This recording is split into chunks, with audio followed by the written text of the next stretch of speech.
राजस्थान के एक गांव में एक ऐसी सड़क है जहां से गुजरना मतलब अपनी मौत को न्योता देने के बराबर है। वहां के लोगों का कहना है कि यहां पे एक चुड़ैल का वास है जो अब तक कई लोगों की जान ले चुकी है।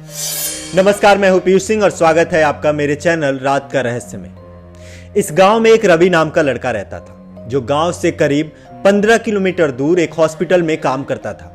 उसे घर आते आते रात के करीब 10-12 बज जाते थे। एक दिन की बात है, रात के करीब 12 बज रहे होंगे। वो आखिरी बस पकड़कर गांव के मेन रोड पे उतरा।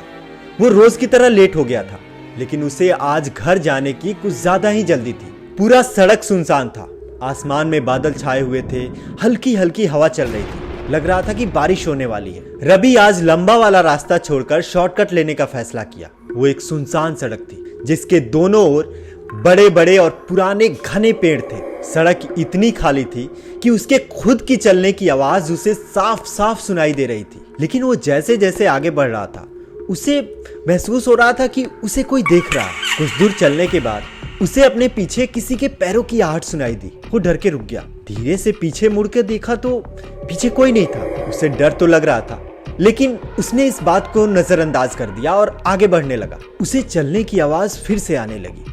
ऐसा लग रहा था कि कोई औरत है जिसके पायल की हल्की हल्की सी आवाज आ रही थी। रवि का दिल अब जोर से धड़कने लगा। वो अब लगभग दौड़ने लगा था, लेकिन तभी उसके कंधे पे एक हाथ आया, ठंडा, एकदम बर्फ जैसा। रवि वहीं रुक गया। अब उसका पूरा शरीर कांप रहा था। उसने कांपते हुए पीछे मुड़कर देखा तो सामने एक औरत खड़ी थी, सफेद साड़ी में लिपटी हुई, बाल बिखरे हुए। उसका आंख पूरा खाली था, उसकी आंखें थी ही नहीं और उसका चेहरा पूरा जला हुआ था और उसके जले हुए होठों पे एक डरावनी हंसी थी। रवि चीखा, लेकिन उसकी चीख गले में ही अटक गई। रवि ने भागने का फैसला किया, लेकिन ऐसा लग रहा था कि उसके पैर जमीन से चिपक गए। उसकी धड़कन और तेज हो गई। तभी उस औरत ने डरावनी आवाज में कहा, तुम आज नहीं बच सकते। अचानक वो औरत रवि के पास आने लगी। उसके हर एक कदम के साथ उसकी परछाई बड़ी होती जा रही थी। वो औरत रवि के पास आकर बहुत जोर से चिल्लाई, जैसे वो बहुत दर्द में हो। रवि वहीं पे बेहोश होकर गिरा। सुबह जब वहां से गुजरने वालों ने उसको बेहोशी की हालत में देखा तो उसके फेस पे पानी डालकर उसे होश में लाया गया और वो होश में आते ही चिल्लाने लगा, वो आ रही है। वो अब बुरी तरह डर चुका था और पागलों जैसी हरकतें कर रहा था।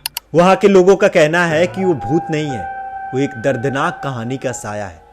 उसकी कहानी जितनी डरावनी है उतनी ही ज्यादा दिल दहला देने वाली है। कुछ साल पहले की बात है। इस गांव में एक लड़की थी, सुहाना। वो जितनी ही ज्यादा खूबसूरत थी उतनी ही ज्यादा मासूम भी थी। उसकी शादी पास के ही गांव में एक लड़के से तय हुई थी, लेकिन उसकी जिंदगी में खुशियां लिखी ही नहीं थी। शादी के कुछ दिन पहले की बात है। वो खेत से घर वापस आ रही थी, तभी उसे रास्ते में कुछ दरिंदों ने घेर लिया।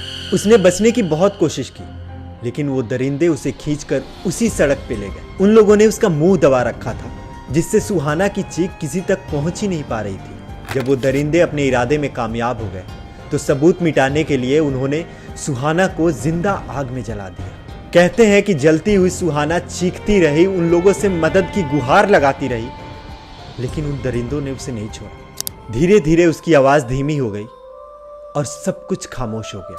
अगली सुबह वहां पे सुहाना की जली हुई लाश मिली और उस दिन के बाद से वो सड़क सुनसान रहने लगी। लोग बताते हैं कि सुहाना की आत्मा वहीं भटक रही है, अधूरी बदले की आग लिए हुए। उस सड़क से गुजरने वालों को सुहाना की आत्मा अक्सर दिख जाती है। वो किसी को नुकसान नहीं पहुंचाती, लेकिन उसकी मौजूदगी इतनी खतरनाक होती है कि लोग डर के मारे अपनी जान गंवा बैठते हैं। लोग बताते हैं कि आप जब भी उस सड़क से रात के 12 बजे गुजरेंगे तो एक औरत के रोने की आवाज आएगी, और अगर आप रुक गए और पीछे मुड़कर देख लिया तो वो औरत धीरे धीरे आपके पास आएगी और जैसे ही आप उसकी आंखों में देखेंगे तो वो अपने दर्द का एहसास आपको करवा देगी। रवि भी उसी का शिकार हुआ था। अब सवाल ये है कि अगर आपको उस सड़क पे जाने का मौका मिला तो क्या आप उस चीख को सुनने के लिए तैयार हैं? कमेंट सेक्शन में जरूर बताइएगा। तो मिलते हैं अगले हफ्ते किसी और वीडियो के साथ। तब तक के लिए इस वीडियो को लाइक करिए, शेयर करिए और हाँ, इस चैनल को सब्सक्राइब जरूर करिए। नमस्कार।